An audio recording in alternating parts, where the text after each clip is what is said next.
evil. Hey, it's Wednesday, June 17th, and we are rocking and rolling. Today's going to be a lot of fun, Anthony, because we're going to be getting down to some real good issues. We're going to talk about branding today, and we're going to be talking to somebody that's running a lot of great entertainment venues out there, right? And I got a question for you, buddy. So let's start the show.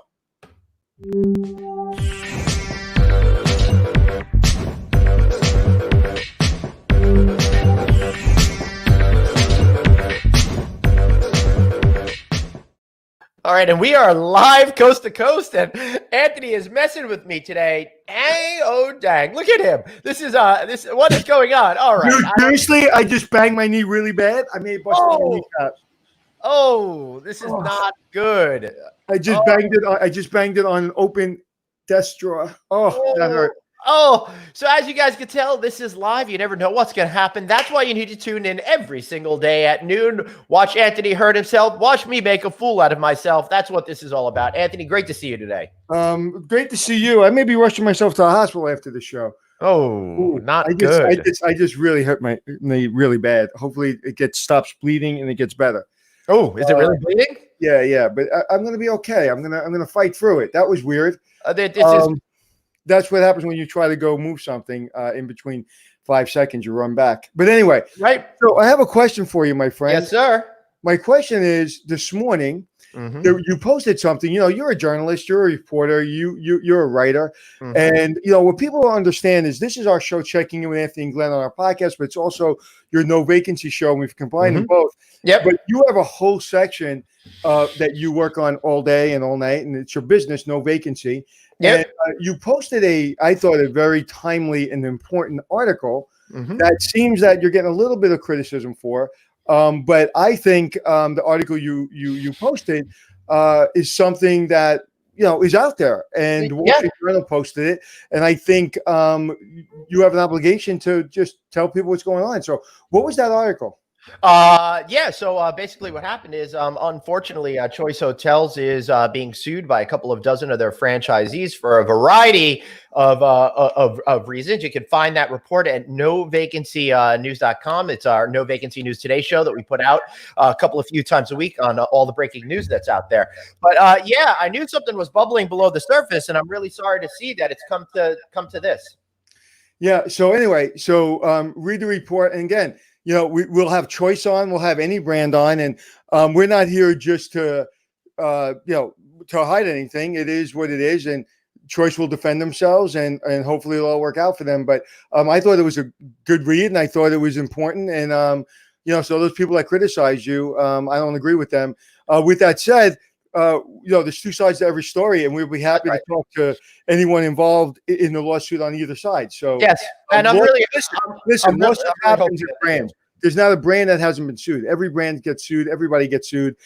So there's two sides to every story, and we're here if people want to talk. It's funny you should say that, because I was talking to somebody, and they were involved in a lawsuit, and I'm like, I'm so sorry that this has happened to you. They're going, it's part of doing business. It happens all the time. Right? Yeah. Anybody in America, anybody can sue anybody. So he was a CEO of the company, so he gets it. It doesn't mean that Choice did anything wrong. It just means that this is, that's why there's a lawsuit, and that's why there's laws. Yeah. So with that said, my friend, we have somebody on the show today that I'm very excited to have on the show. I'm excited about this too, but maybe not for the reason that you think. Let's find out who it is.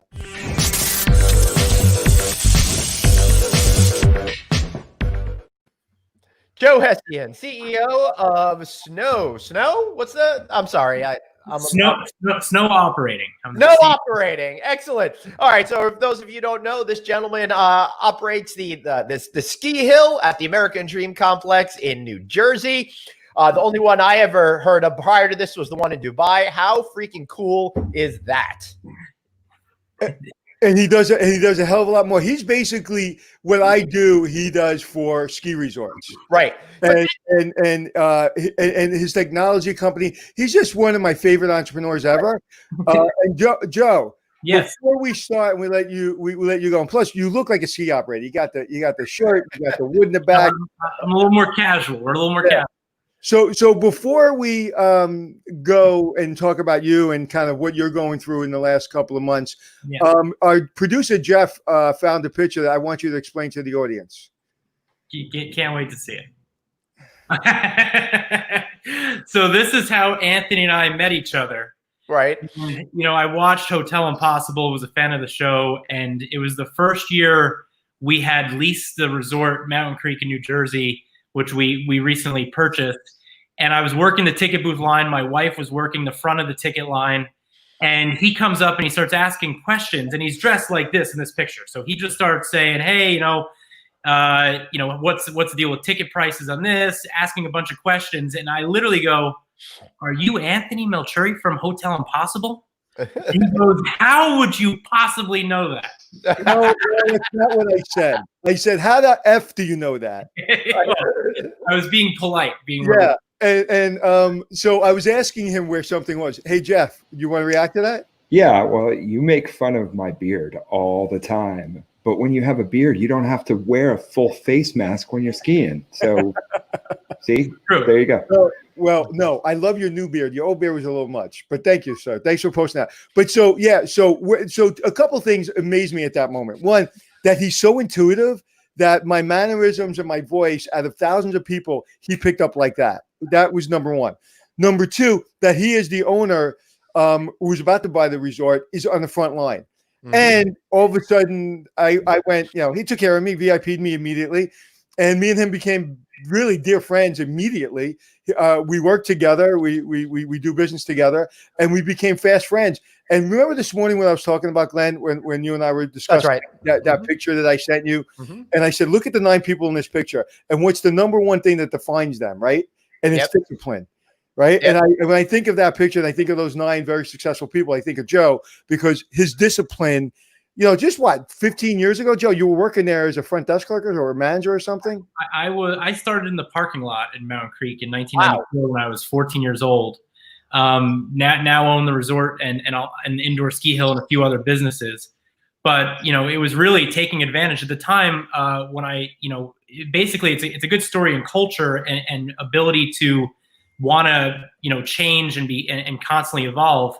In 1999, the small ski resort at the time, Vernon Valley Great Gorge, it had some issues. It got bought by IntraWest, which at the time was the largest ski company in the world. All right, just Joe, let me interrupt you there. Okay, I grew up on that ski mountain. It's a pretty famous place. I can't wait to talk about this. It's one of the first ski mountains I've ever been on. And it was also Action Park, which they had a different name. That's what I want to talk about. A little bit dangerous at the time. I used to ski there. Everybody still got a scar from one of those toboggans. Right. Anyway. Yeah, I got one over here. I got one down there. Let me tell you, I used to love Action Park in the 1970s, right? That was before society had any safety rules out there. Everybody, if you want to learn about Action Park, you got to go watch a video on YouTube about it being the world's most dangerous theme park. You could not go to that place without seeing a line of ambulances taking people out. It was amazing.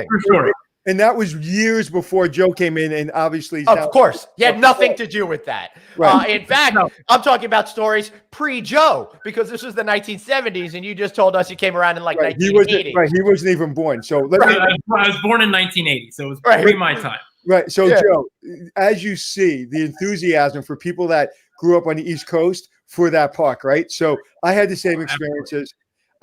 You've heard these stories 100 times by other people. I used to ski that park. And, when people say, do you ski? I say, no, I don't ski. I skate downhill. I skate downhill. They're like, what do you mean? I go, yeah, I have skis on, but I'm ice skating downhill. So when I go to these really powdery mountains around the world, I'm like, I can ski a 10 diamond, black diamond, because I skied at 100 miles an hour downhill on ice at that park. But anyway, it's true. But once you took it over, I remember going as IntraWest took it over, and then you took it over, and from the technology to the ski, the snow, I should say, just everything. I was like, oh my God. And I would tell people, I was like, no, go. They're like, no, I'm not going there. That place is terrible. I was like, no, go, please go. And then, you and I met, and matter of fact, the reason I went that day is because I was hearing good things, and you and I met, and then to see from a technology standpoint what you've accomplished. Because when people look at you, they look at you as the guy that owns the only indoor North American ski hill in the world, which I was there the day it opened. And so is Lindsey Vaughn, was there. And I will say that he let her take the first run instead of me. But I'm What?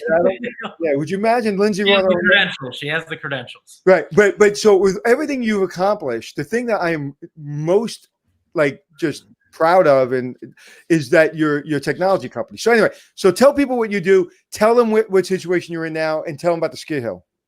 Yeah, so our company, was founded in 2012. I became an entrepreneur in 2012, was the GM of this resort before that, and really found that 85% of people who try skiing and snowboarding the first time don't come back a second time. It was an interesting stat. I'm a Lean Six Sigma black belt, so I'm a process guy. Love to get involved in the details to a statistics type level, extreme detail of data.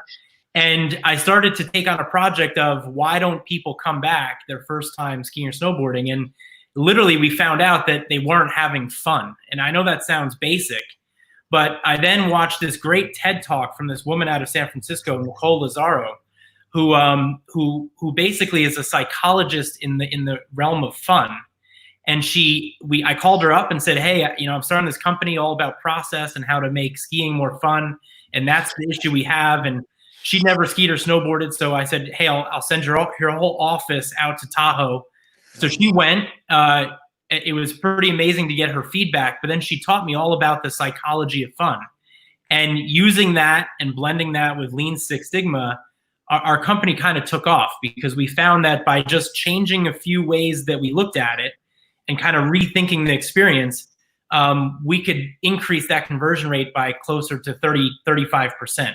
So since then, we work with some of the greatest brands in the world, over 50 resorts worldwide, some of the biggest brands you've ever heard of, Aspen, Snowmass, Whistler Blackcomb, Killington out here on the east. So that's how our company grew. Then the resort that I left had some issues because it changed owners a few times. And, running a ski business is a lot like running a hotel that, there's a lot of people who think they can do it, but unless you know how to do it, it's really finicky. I always hear the joke, what's the best way to make $1 million in the wine business is to start with 10. And I hear that all the time, right? Right. And, so if you don't know what you're doing, you can get burned pretty quick. So we built our reputation up. We started working with resorts all over the place. We started a tech company, and the tech company had to do with the fact that we were developing Lean Six Sigma driven processes to make more efficient experiences. And I'm sure everyone experiences this in all of the hospitality business. You have a way you want to deliver the product to your guest, but the problem you have is you don't have the technology that allows that to happen, or the technology is really expensive. So we got so frustrated because we'd sit with these amazing teams at resorts all over the world, and they'd say, when someone comes to the rental shop, we want to sit down, greet them, gather their information, scan their QR code. We want to fit them personally for their boots, and then we want the skis to show up out on the snow. And there was no technology that did that. So after hearing all this, I used to joke, one day someone's going to start a tech company and do really well in the ski space because we're going to be able to deliver all these experiences. So finally, out of pure frustration and anger, I started the tech company, which has been, to be honest, I wasn't a tech guy a few years ago. I've leaned into it as hard as I possibly could, and it's probably the most fulfilling project I've ever worked on is the world of technology. Wow. And that's also, owning the first and only indoor ski hill in North America, which I'm also super proud of. And technology plays a tremendous amount of everything we do inside that facility. So how you book your experience, how you check into your experience, how you experience your time on snow is all really driven by technology. So Joe, you was perfect on how you explained your background and where you are now. And that's the entrepreneur, right? That's the guy that's the dreamer. That's the creator. That's the guy that doesn't understand the word no. When he hears it, he goes, thank you very much. I appreciate that. I'll see you a little bit later. And then he goes and starts his own technology company or business, or gets the license to be the operator for the only indoor ski resort in North America. That's great. And then COVID happens, right? But everything, and we just had a conversation a couple of days ago, him and I, and we hadn't spoken really outside of say, how's your family? How's your baby and all that stuff. And he said some things that were very interesting to me that I'll talk about in a second. But what was fascinating to me is, again, you know, Glenn, as well as I do, when we used to go there, lines used to be crazy. When you used to ski, the one thing that you would always hear, you'd be like, hey, I'm going to Vernon Valley. And my friends would be like, hey, I'm going to Hunter Mountain. And I'm like, why? The lines aren't as long. And the lines were just really long all the time. And you would have to get there at 6 o'clock in the morning, be one of the first online, and it would still take you a 2-hour process to get through, but I would still go skiing. Even if you pre-booked, which was like the sin. That was when I first came back and I saw people waiting in this line the first year we leased it. And I go, more than half of these people have already purchased their ticket. They're just going to the window to get a little piece of RFID media. It drove me crazy. And you know, I could show you some pictures. You know, kind of, you know, I took a picture of the one year at 11 a.m. when there was just under 10,000 people at the resort, and it showed the line going for completely around the whole entrance of our resort, around the front where people come in. The next year, 10,000 people at the resort, exactly the same time, picture from the same spot. There were 15 people mingling around, not in a line, kind of mingling. And that was, you know, that's all a result of technology. And that gave me, that made me a fan, a customer. That made me forget that we're friends. Like, now I want to go there because it's convenient. I like the hills. I like the snow. I like the hotel. I like everything you've done. So now I'm a bought-in customer because it's the most convenient one. I'm not a Hunter Mountain guy because they don't do the things the way you do it. Anyway, it's just fascinating. Well, how does this work, though? I'm curious as to that. Is it like a virtual queue system that we're talking about here? Could you maybe explain it a little bit more? Yeah. So what our technology has, and you know, we primarily work in the amusement park and ski resort space. So we also took on DreamWorks Water Park and Nickelodeon Amusement Park and American Dream after they saw our technology up against all the other ones. Oh, I didn't know that. Really? Yeah. So we wrote all the technology that controls that entire building. Amazing. And really what it is we figured out, looking at new technology from Apple and having a partnership with Apple computers, so that essentially you can buy your ticket on your phone, get your QR code, and when you show up to the park entrance, so either Big Snow, Mountain Creek, wherever, we can, with an iPhone. Now, this is the big difference that no one has, and we have a patent pending on how we specifically do certain parts of this. But we can scan your QR code with an iPhone and then activate a piece of ultra-high frequency media. So we can literally scan it with an iPhone, tap an iPhone to a piece of barcode media, and then that ticket is now valid and good. So when you buy a triple play at Mountain Creek, what used to happen is you have to go to the ticket booth. And what's interesting, and Anthony brought up COVID-19, we were featured in Ski Area Management Magazine 3 years ago, and it was a picture of our head of facilities with a sledgehammer ripping down the ticket booth, because we're the first ski resort in the world that does not have a ticket booth. So we got rid of our ticket booths. So when we said we wanted to get rid of the line and say we don't want a line at our ticket booth, the way we did that is we completely eliminated the ticket booth. So what we have now is we used to have all these hosts. Like when I met Anthony, I was a host that day, and I was standing out there greeting people. So now that host with a phone in their hand, and remember, it's scalable because we can get 100 people with phones in their hands, can just say, "Hi, Anthony, how you doing? Great. Can I see your QR code? Let me scan it, activate it, go right to lift." If Anthony wants, and he's been there before, he can go right to the lift. He doesn't have to check in. So it's basically taking what the iPhone allows and now just transferring it to RFID media. It was Fascinating. a great experience. When I was there the first day that the mountain opened, the indoor mountain, Big Snow, and just the video you did was amazing. Like, I always judge people on the first day they open, because the first day they open is going to tell me how they're going to open on their third day or their third year. And you opened perfectly. The video was perfect. You saw it from your side that way. well, yeah, and that's what it's supposed to be. Yeah. You know, it could be a fire drill behind the scenes, but I don't care. I don't care. I don't care if you were stressed out that day. I don't care if you didn't sleep. I didn't care if you spent $1 million. I don't care. Joe, I care about your stress. I came to Big Snow, and I expected to see exactly what I saw.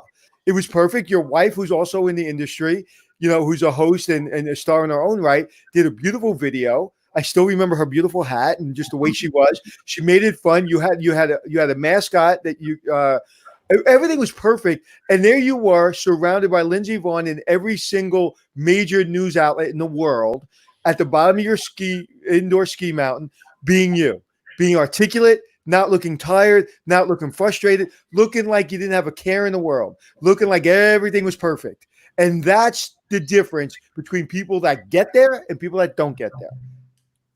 Yeah, that was a fun day. And an interesting fact, we got 2 billion impressions on the opening. Holy cow. And I would have never thought that was going to happen, but we were covered on every morning show, on almost every major news station out, and just all over. Every major newspaper you could think of, we've been involved with. So we've been very lucky, and the response has been great. And I think it comes down to, people, it's such an interesting product of skiing indoors year round, and the fact that it's the first in North America, but there's over 30 of them around the world. So, so thanks for the kind words. I'm glad you're there. Before I ask you about how COVID, my wife does carry me pretty much all the time. So my wife, Hallie O'Brien, is the trick of all of our success. Is she there, by the way? Can she wave? She's not here now. No, I'm in my office today.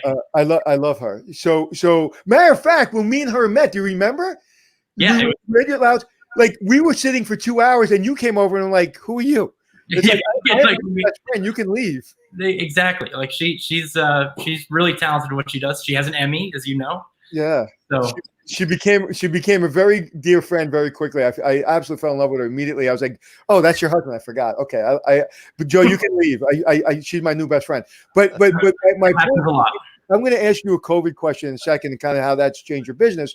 But I want to tell you about my experience the day I went to Big Snow.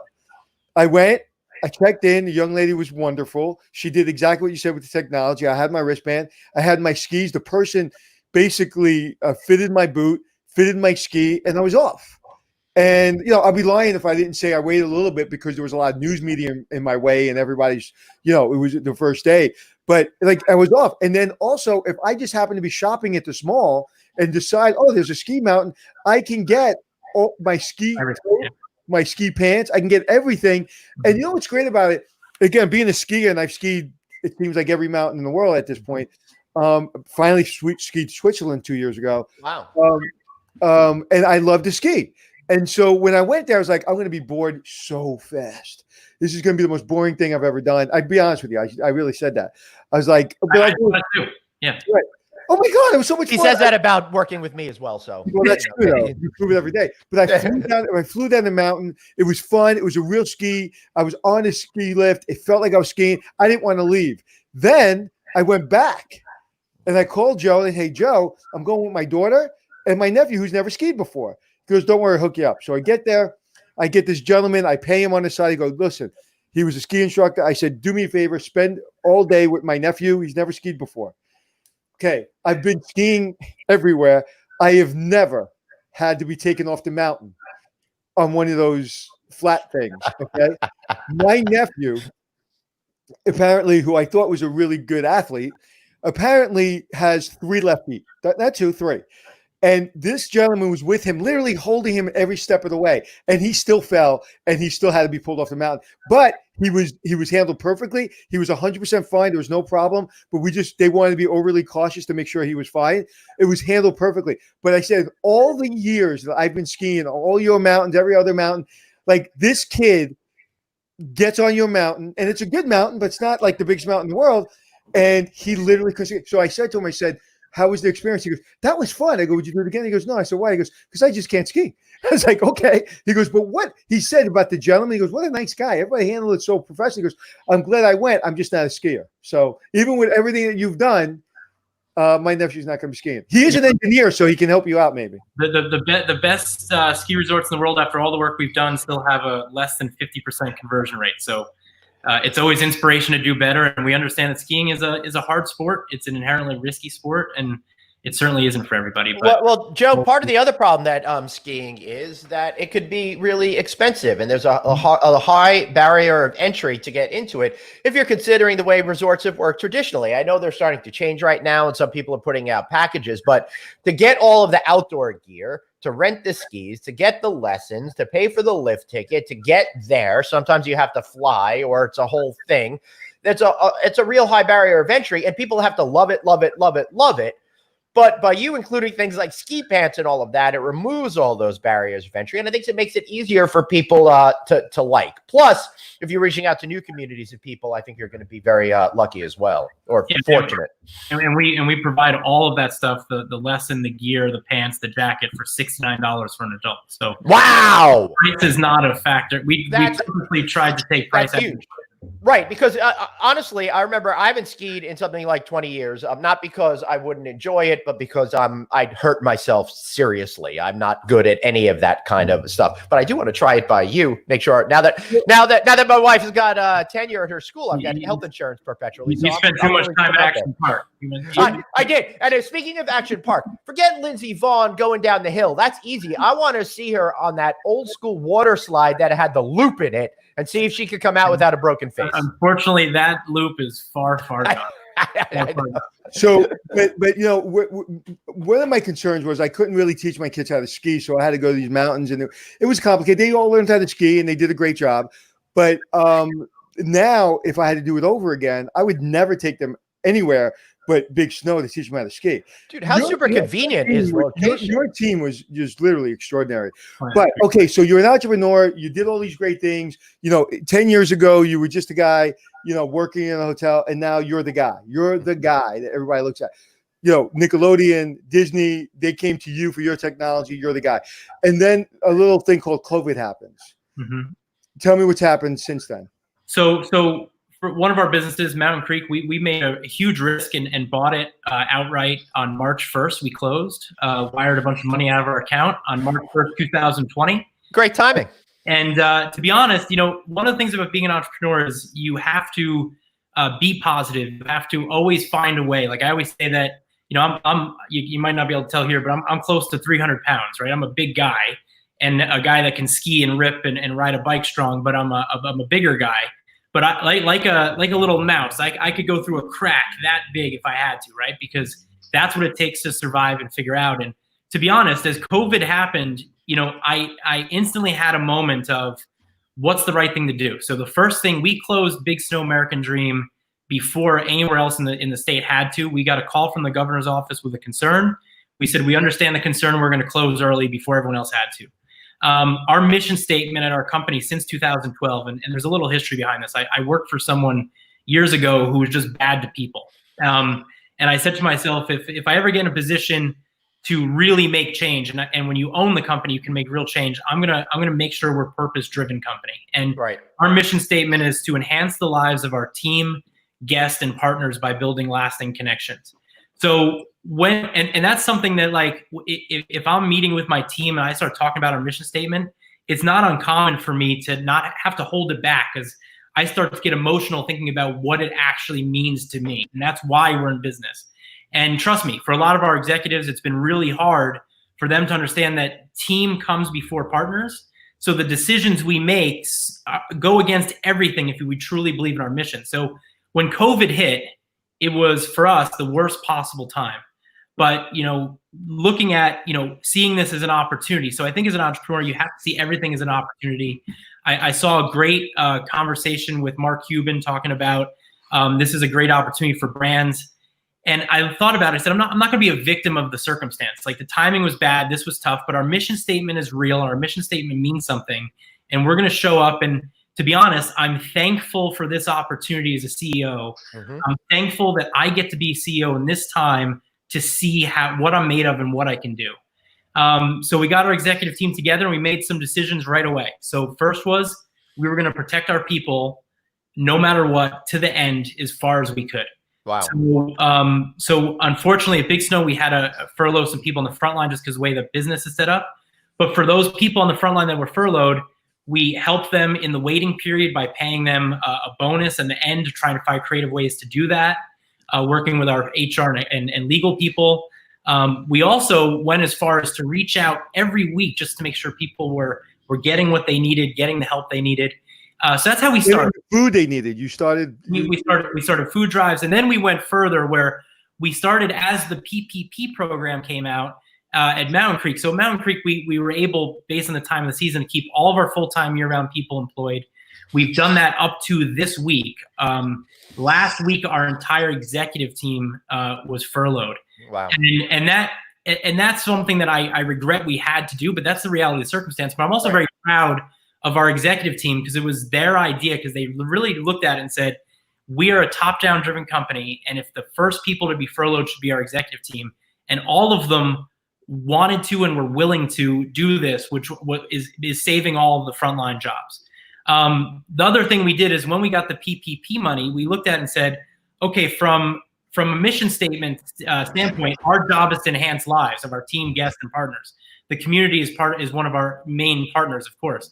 So when the PPP program came out, we actually saw how confusing it was to fill out the information. So we sent out in the newspapers, any small business in our entire town and county in New Jersey that needs help, we're going to offer our entire accounting department, a legal department, and HR department to help you on all of the information you need. We had a tremendous outpouring. Kat Polizos, who is my executive assistant, she takes a ton of credit, or deserves a ton of credit. She doesn't take the credit. She doesn't want to take the credit. She deserves all the credit in the world because she worked with over 50 companies and got them help getting PPP loans. And when we're talking about small businesses, we're talking about people that have small farms and trying to figure out, is a goat that does goat yoga, is that a cost of goods sold or not? Like, Joe, I want to back up for a second. This is. I want to back up for a second because you said two things that are very important to me, right? I'm just still on goat yoga. What you said, team and mission statement. One of the things I talk about all the time, and Glenn's sick and tired of me talking about it, is mission statement. What is our mission? And we have to really live and buy into our mission statement. Everybody always, in any company I run, always has a mission statement in their pocket. And the mission statement is, any decision can be questioned, any question can be any answer can be questioned, any question can be answered. And as long as things are done on behalf of the guest with an open heart, you can do it. And I lived that mission statement my whole life. So that's what's driven your team through COVID, or is driving your team through COVID. Your company was in trouble. I mean, your company, it's not, a lot of companies are in trouble. This is real money. I know how many millions of dollars you guys got to transfer. And it's not like those millions of dollars were there just, you have plenty of it. It was like, I know how much you had to do to get this company, the hotel and everything else you've had to do. I mean, you're living, a double-edged sword here. You're living on the edge. So all that stress of keeping your company alive, doing food drives, making sure you help with the community, keeping positive, going forward, that's not something you can learn. That is something you are, period. And that's not a class you took. That's just who you are. It's just your mindset. And that's one of the reasons I asked you to be on this show. I said, I wanted you to be on the show, not so much because we're friends, because if you had nothing to say, you wouldn't be on the show. It's like, this is a real show we've had we've had everybody on the show, but I want to talk to people that have been feeling it right now. Not a company that's $1 billion. We're talking about a company that can make it or not make it. And you just articulated something that I think was very important for small business owners to hear. And that is, every single day you got to be at it. And there's, you're a weed that goes through concrete. No, I'm from Brooklyn, right? The only grass we had went through concrete. So I'm like that weed that grows through, and you can throw as much poison as you want on me. I'm growing. I'm going somewhere. I'm gonna grow in your spoke of your tire in your car. I'm growing. I'm coming. And when you said that made me made me so inspired and feel so happy, because young people need to hear this story. So it's much more than, and I don't mean to go off on the tangent, it's much more than your X's and O's and your story. It's that growing through concrete, because as I say all the time, I say to my children all the time, no one gives a shit. Because if you don't make it, you're just going to be another guy that tried. Yeah, exactly. And I think, and this is another interesting thought, is in a world of an entrepreneur, like I say something to our executive team all the time, like, if you're going to be successful in our company, get comfortable being uncomfortable, because we've been on an uncharted territory. When we ripped out our ticket booth and put in our own technology, we're doing things that people thought we were crazy. So, and Joe, are you 40 yet? If you don't mind me asking. What's that? Not 40 yet. Right, how old are you? 39. I'm going to be 40 in the next month. Right. So you started this journey when you were about 30, and you didn't even be 40. So I just wanted people to know that, Yeah, and don't get me wrong. The other thing is, I meet a lot of young entrepreneurs who are in their teens, early 20s, and what I did is I worked for a large company who educated me, trained me. I took all that information from them, and then I parlayed that into being an entrepreneur. The other thing is I made a lot of mistakes that entrepreneurs should never make. I went to school, had student loans, thought, now I'm working hard, I deserve a car, maybe I should buy a condo. And it basically made me attached and reliant on a paycheck, which to be honest, a lot of entrepreneurs, I spent a lot of time in my 20s trying to get rid of everything so I could make crazy decisions. But real quick back on comfortable being uncomfortable, COVID hit. If you're comfortable being uncomfortable, if you have your mind in the right place, knowing you're not going to be a victim of the circumstance, but you're going to find a way to positively find a way to make this work. Life is not good for us in business right now. I've had 2 major businesses close since March 15th. I've lost millions upon millions of dollars. Wow. But all I see is a massive opportunity to leverage our mission statement, continue to do our mission statement. And I've made it happen before, and I know I'm going to make it happen again. Right. Maybe the road changes, but everything that happens is an opportunity. And obviously with COVID, we've been focused on health and safety of our team, making sure you can enhance lives if they're sick. So we had all of our team work from home paid. And a lot of people are like, well, why would you do that? And people don't realize the emotional impact of, even if you're on furlough, even if you get unemployment insurance, even if we help you get unemployment insurance, the ability to have a job and be part of something psychologically does something. So it was important for us to do that. I love everything. So before we move on, Glenn, I know we got to move on. No, I got another question for him. Okay. My biggest question is, when's Big Snow open? I want to go skiing. And let me fold into that what my question was.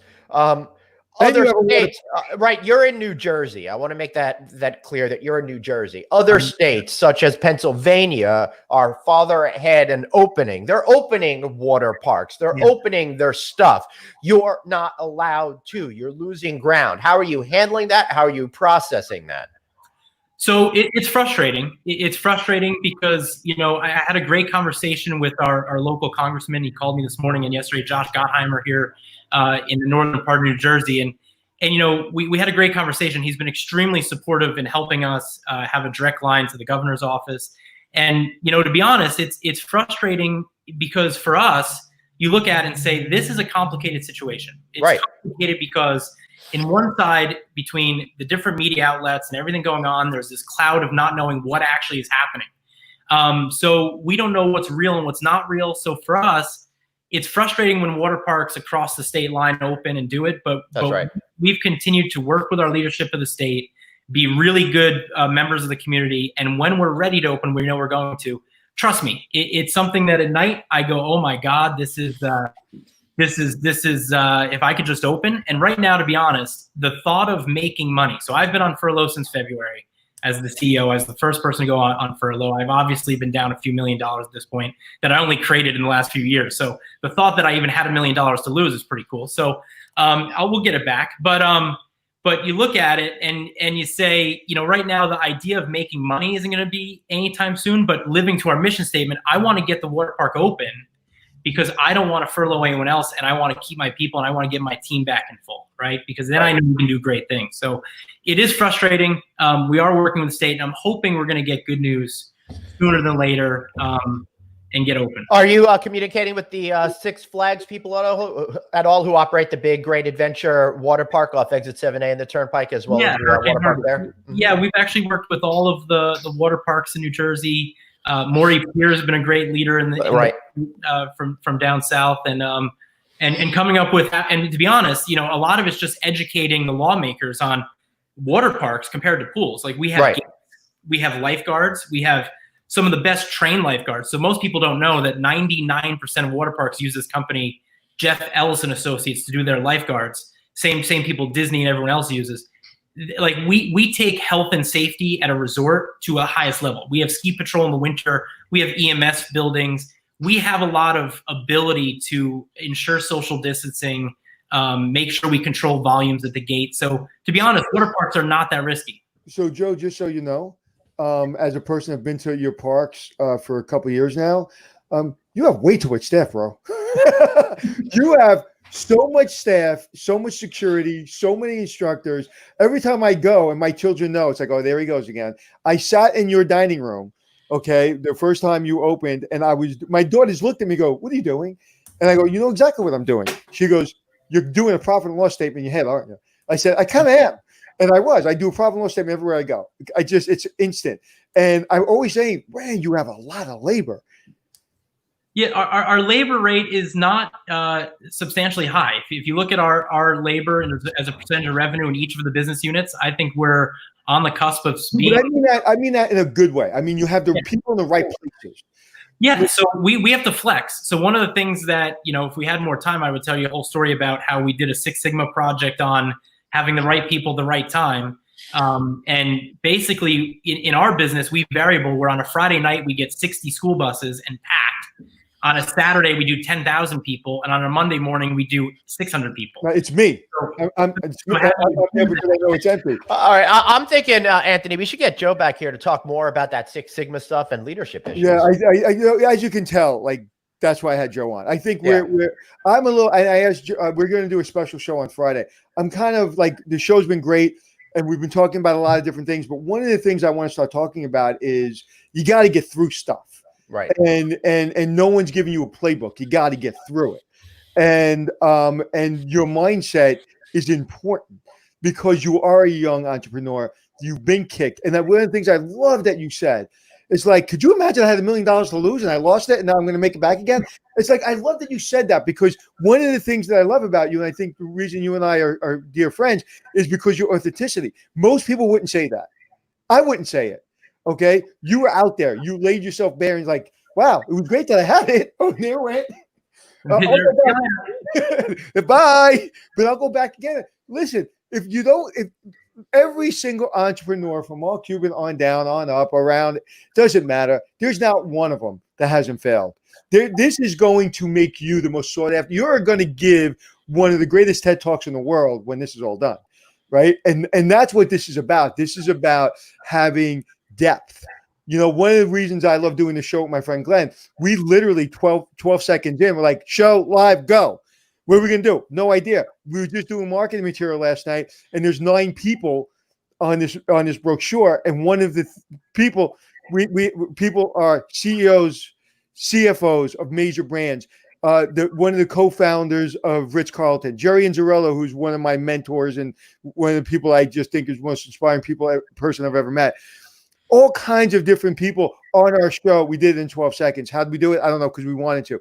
And that's the mindset. I just want to get that mindset. We need to have more people like you on every single day, because I think we're getting into this malaise, this like, what's going to happen? I don't know what's going to happen. Like when things are bad and you shut down, it's terrible. People cry, people get upset, but we're shut down. Everybody go to play Jeopardy and everybody play board games. Got it. Can't go home. Save cash. Don't use the car. Try to get the car payment reduced. Get your insurance reduced. We know what we're dealing with. We're in the bunker. Got it. Now where the F are we? Mm-hmm. Now we're in quicksand. No, don't turn left. That's quicksand. But you stay here. That's fine. And we're having challenges in our own family of, can we let the kid do this? Can we let the kids do this? And these kids aren't 7. They're 20. And they're 17 and 18. And today was supposed to be my daughter's prom. So there's so many different things that's why we need your mindset. That's why people need to hear what you're saying, because shutting it down is easy. Open it up when you don't know what the hell's going on is hard. Yeah. And I think, and just a real quick on that is, I think a lot of people, when this happened, they want to know what's going to happen. And that's where comfortable being uncomfortable is important. Every day. When's this going to be over? Everyone wants to know what's going to happen. So you have to trust that when opportunities get in front of you and you have to make a decision, you have to trust that each time you're going to make decisions. So I know I'm going to make 30 decisions in the next 2 weeks that are going to have big impacts. I don't know what those decisions are because I don't know what's going to be thrown at me, but I have to be ready to swing at any pitch that comes. So, I think it's positivity. It's also, when opportunity comes, you better be prepared because the decisions come quick. So Glenn, why don't we do this on Friday on our show? Why don't we have Joe back and you ask me and Joe questions, and we just. All right. I love that idea, man. Joe, this has been really awesome. When are you opening Big Snow? That's all I care about. Yeah, we could eventually opening Big Snow as soon as we're allowed. We're getting a lot of indication that in some point of early July or maybe mid-July. And let me tell you, I think honestly, for everybody listening, Big Snow is the place for everybody to go. If you're not skied or if you skied before, I'll tell you why. Forget about the shopping and the Nickelodeon and Disney World, whatever. When you go to Big Snow, it's the one place on earth that you can feel comfortable in the summer. Because what are you going to do? You put a face mask on. It's a ski mask. Okay, so I wear ski mask when I ski. You put it on and you forget that you're in COVID. Like there is literally, I can't wait to go because I know I don't have to worry about. Like it's the only place that I'm looking forward to going that I know that I will feel completely normal again because I'll be in a ski resort with people covering their mouth because they're supposed to. And it'll be 28 degrees inside. So I love that. Yeah, Anthony, let's do one of our shows from there when they reopen. Oh, can we do it now? Are we allowed to go? Deal. Yeah. Awesome. Joe, thank you, man. Thank you so much for being here. Thank you guys. Thanks for having me. All right. We'll see you again real soon, it looks like. All right. So one more note on Action Park. You didn't get him to do a shameless plug, my friend. I put up stuff over there, but we can bring him back in. He's still there. Hold on. Let's bring him back in. All right. Shameless plug.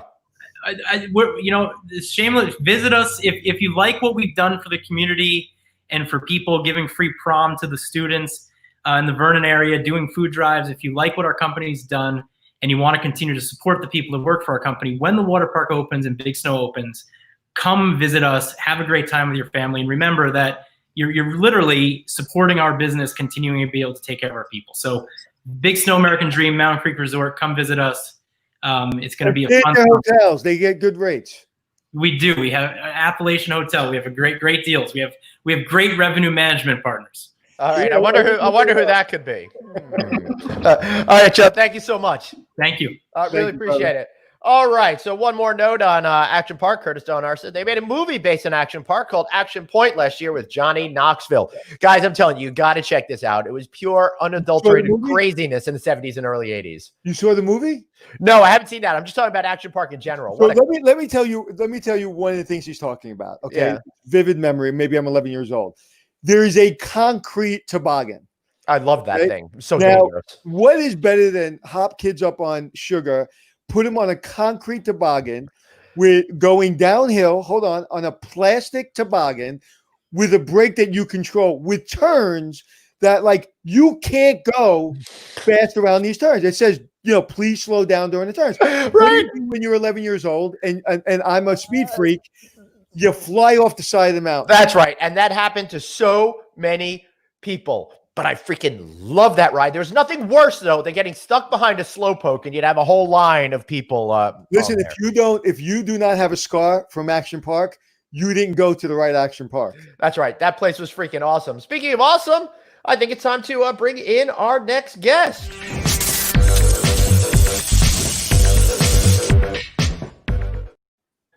All right. Wade Breitzke, is that how you pronounce your last name, sir? You got it. Yeah, you did it right. Yeah. I usually ask these things ahead of time so I could look like I know what I'm talking about. But Wade, great to see you today. Sorry we had you a little backstage. That went a little bit longer than we expected today.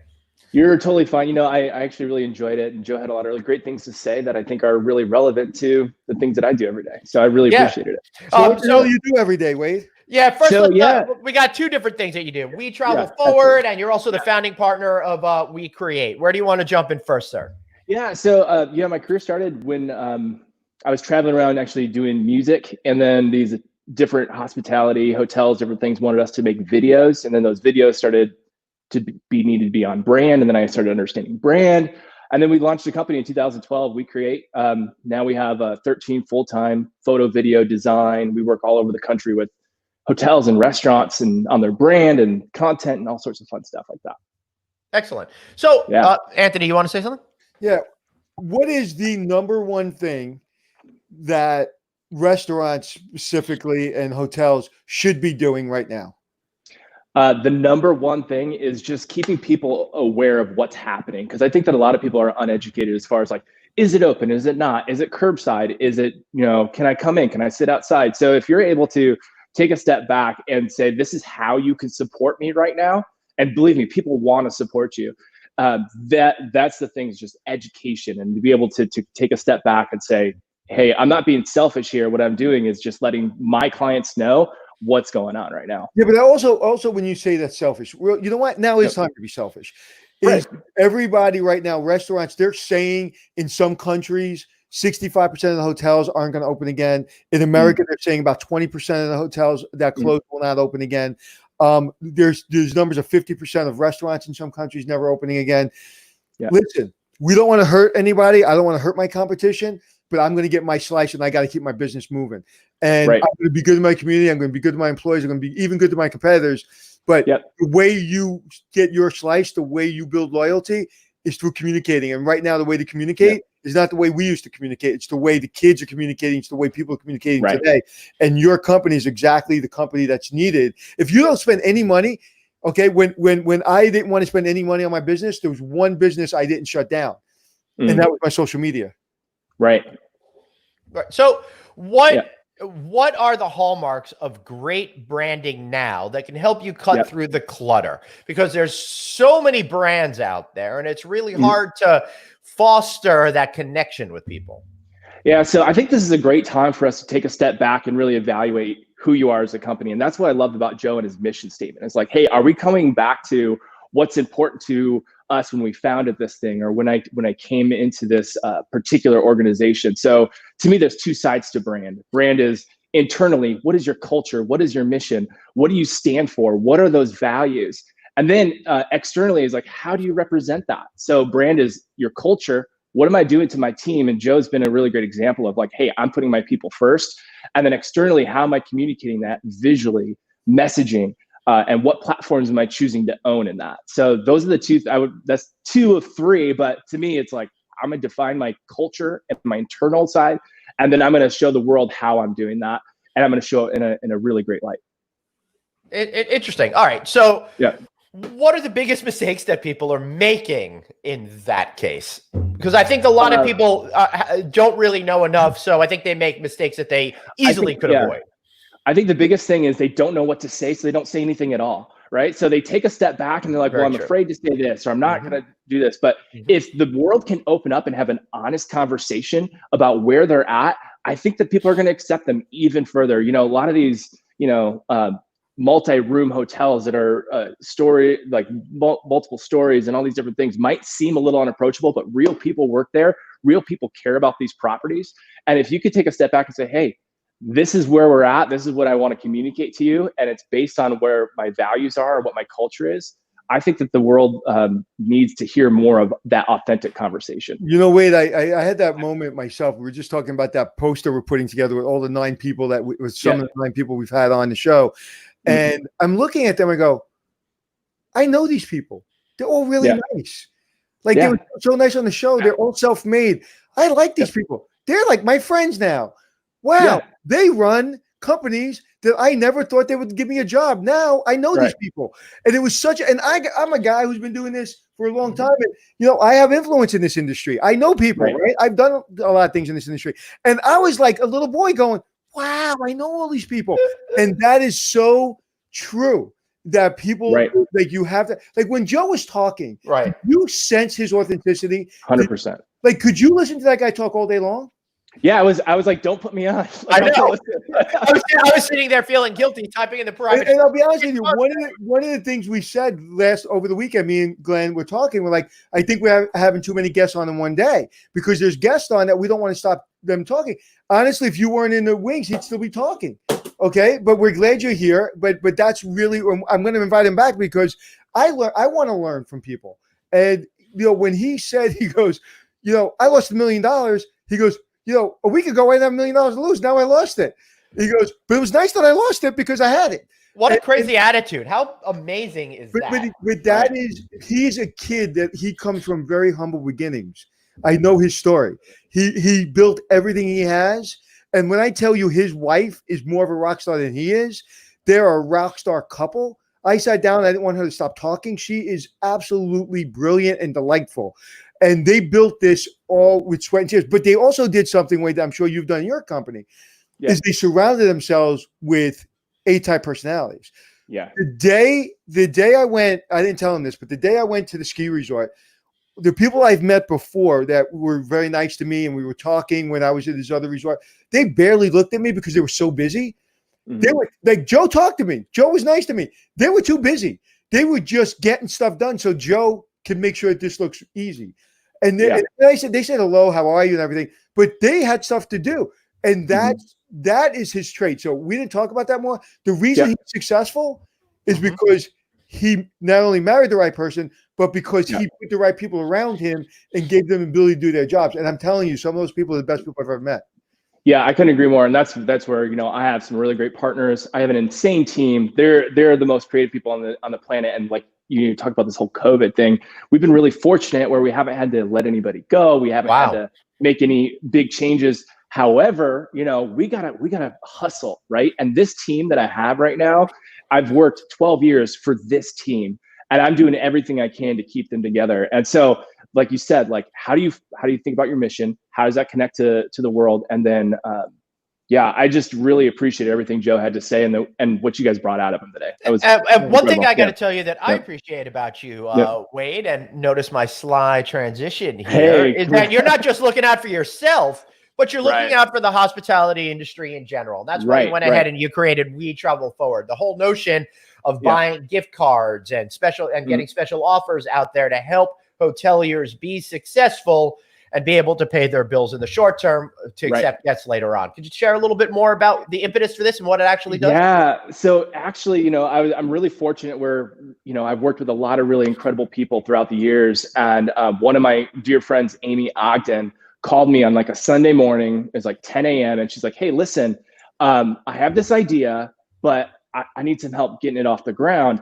And so literally she's like, I want to call it We Travel Forward, but this is the concept. We're gonna help hotels now so that people can stay later. So it's great for the consumer, it's great for the hotelier, everybody in between wins. And so by Tuesday, we had a website launched, a new brand, and the world reacted. And it's been an incredible journey so far. We've been on, you know, USA Today, Forbes, Chicago Tribune, all sorts of really incredible things. And yeah, it's thanks to Amy. She had the idea, and we were just the lucky people that got to how do we run with her, you know? So tell me how it works. I go to We Travel Forward and I want to go to Spain. What happens? Right. So there's a whole directory, and there's a big feature that we're looking at as far as how we can help hotels moving forward post everything that's happening right now. So the idea is right now is come in, it's free, you know, submit your hotel, what deal you want to run, and then we're getting the publicity for you guys. Right now we have over 200 hotel properties that joined in the last 5 weeks. You know, it's been an incredible journey. And so as a consumer though, you go in, there's a directory, you can kind of type through where you want to stay as far as the location. Zoo? Is it like the newsletter Travel Zoo? You know what I'm talking about? No, I'm not familiar with Travel Zoo, but I'm going to bring it up here real quick, guys. But Glenn, you know what newsletter I'm talking about, right? I do. Glenn, I'm telling you right now, you need to look at that. Okay. Yeah. You need to look at that. You need to look at that newsletter, and you need to drill down real heavy on it. All right. Here's what we're talking about. So yeah, I mean, it was a very simple site. We want it to be very easy. So you could see, hey, submit a hotel if you want a hotel, but then as a consumer, you go to the directory, and then you'll see all the properties that have joined kind of the idea of buy now, stay later.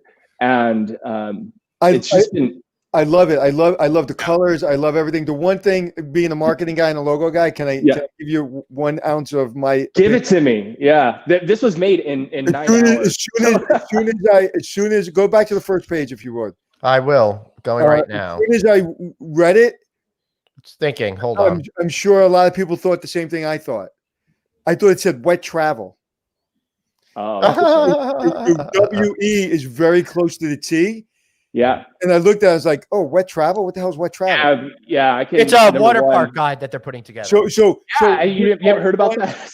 Just one little hint. I would just put like 1/8 of an inch space in between we and travel. Yeah. We use different weights on that font, but I totally see where you're at, and I appreciate that. And I'll get with the team. Like, listen, I will tell you about the Travel Zoo component, and as a person that used it as a hotelier, the deal had to be incredible. So you would take the Waldorf Astoria, or you would take the Four Seasons, or whatever hotel was using it, and they would force you into a deal that you were uncomfortable with. Okay, because they were so big, they are so big that like literally I give them a deal I give nobody else. So when you went to that newsletter, that was a real deal. Like you couldn't get that anywhere on earth. And that to me was the way they built their brand. And so that's the only suggestion I have live here for everybody to listen. Yeah. Thanks, Anthony. Yeah, I mean, our goal here is just to be very similar to you guys. How do we help a B2B community in the hospitality industry, right? And so, again, I'm going to give you free advice here. You don't help them by letting them make the decision. You have to tell them we have X amount of people, and we will, because the second I go to your newsletter, I got to know that's the only place I can go to get the best deal. If I feel that that's watered down because you just want people to have deals, you're going to have, the time this COVID thing's over, it's going to be shit. Exactly. And that's the go forward plan, right? It's how do we take a step back, analyze like, okay, we made this little dent in the industry, like microscopic, but we have big plans to make it go forward. I really appreciate so you can call me anytime you want, and I will give you free advice. I'm in, man. Anytime. The free advice is very expensive, by the way.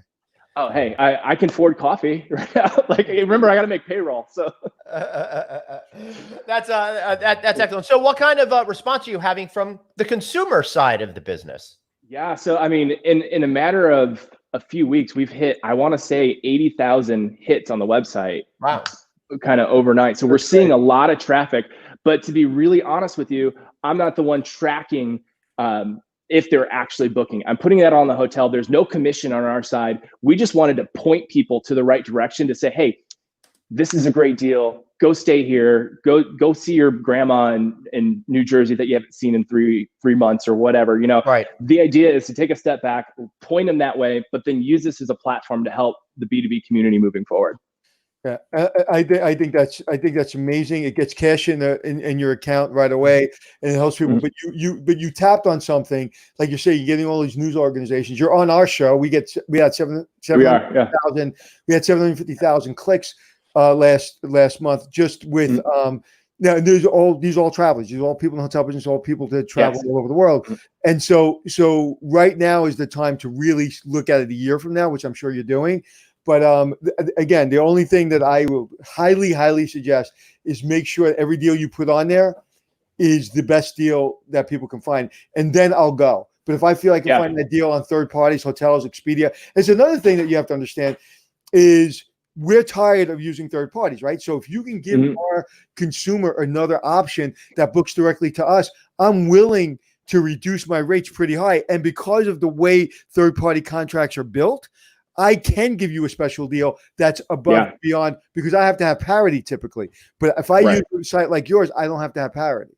Right. And really the vision is not only to do that and have the deals, but how can we take a step back, learn from people like you and Joe and other people in the industry that are traveling forward, right? So taking a step and seeing opportunities, it's a challenge, but how are we taking a step back and moving forward with momentum, innovation, and integrity? And that's really the big vision for where we're going with We Travel Forward. To me is make it simple and make sure it's a great rate and make sure it's a great property. You know, I'd like if I go to the Wynn, like I'm going to Vegas soon. If I go to the Wynn or MGM, whatever, says that every day. And you're you know why? Because I'm a positive thinker. I know. I love it. I really want that for you. Yeah.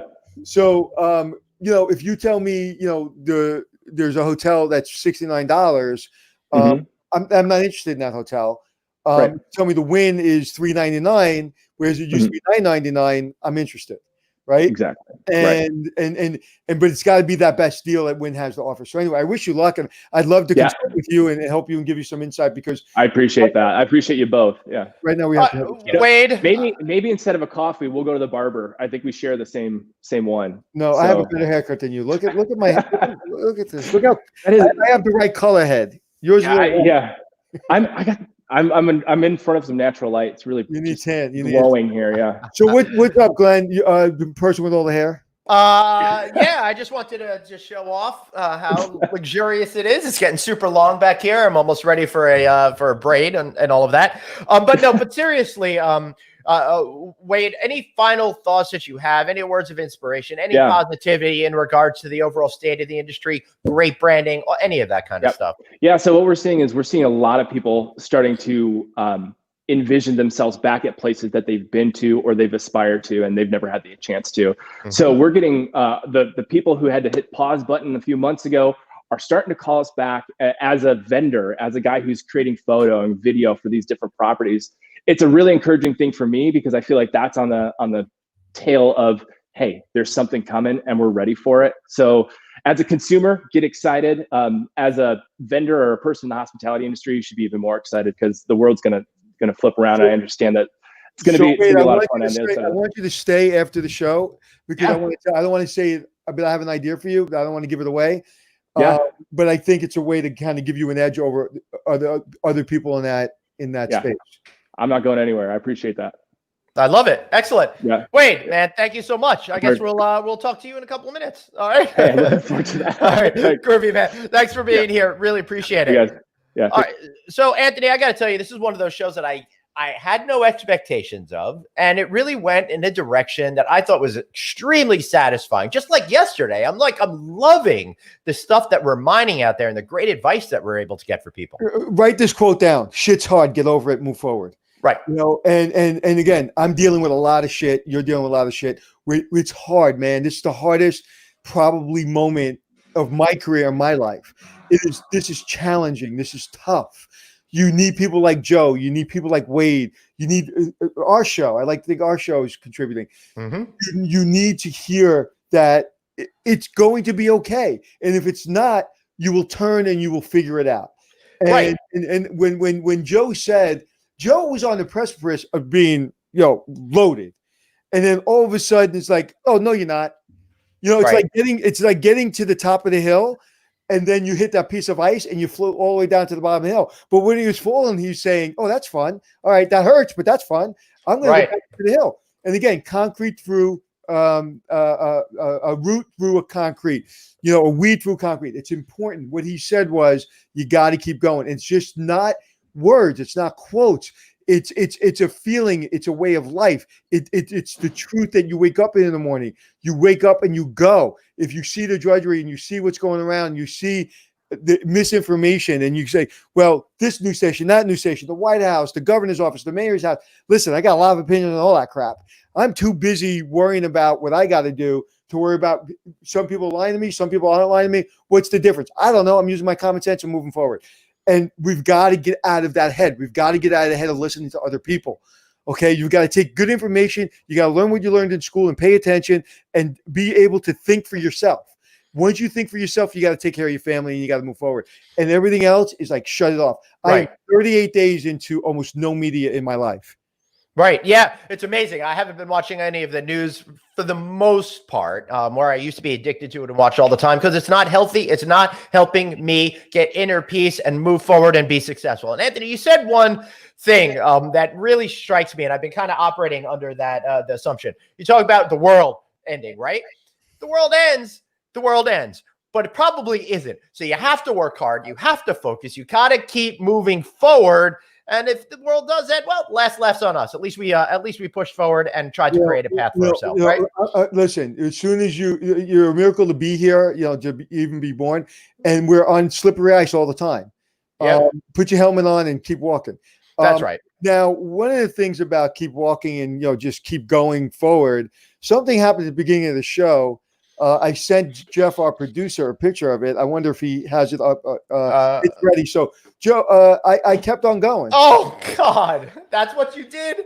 My God. That's what I did. That's after I cleaned up all the blood. So, live on this show, I literally put a hole in you can take it off now. It's gross. Yeah, I feel like we're going to get pulled offline for graphic violence. Yeah, and my knee is literally 3 times the size of that knee right now. It's literally blown up as I'm talking to you. And I'm in a tremendous amount of pain, and I still have a smile on my face. Yeah, well, that's because you're talking to me, right? That's right. Man, remember, guys, listen, there's a reason why I like to say you've got one life, so blaze on every single show, because it's true. And one of the things that picture shows is I don't wear pants. That's right. Well, I'm not wearing pants either. I got shorts on today. All right. So now you've got that new scar. Let's compare your new scar with my old Action Park scars after all this, and we'll have a great afternoon. Okay? Absolutely, my friend. All right, guys. But I'm looking forward to tomorrow. If you haven't gone to Big Snow, as soon as Big Snow opens, go. It's indoors. Everybody's wearing a mask. It's 28 degrees. You're socially separated because you have big 6-foot skis on. Literally, it is the one place you can go back to true normal.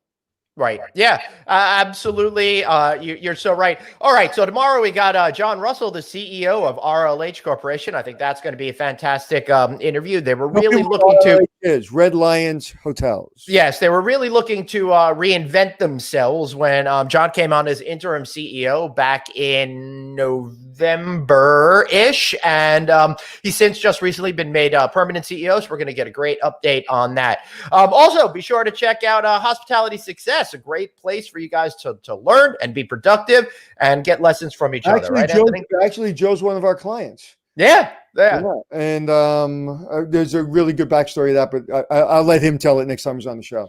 Excellent. And of course, check out our brand new event, Hotel Reboot, 4-part series. Go to Hotel Reboot right now, hotelreboot.com. Learn what we're going to be about. Our first one's going to be on redesign and redevelop, the whole notion that the rules of hospitality have changed and what actionable insights can you get from our show to implement into your business immediately. So please go to Hotel Reboot and check that out. Anthony, you know where I went? I went to Hotel Reboot. I left. Thank you. I appreciate that. And look how much more successful he is right now just because of that.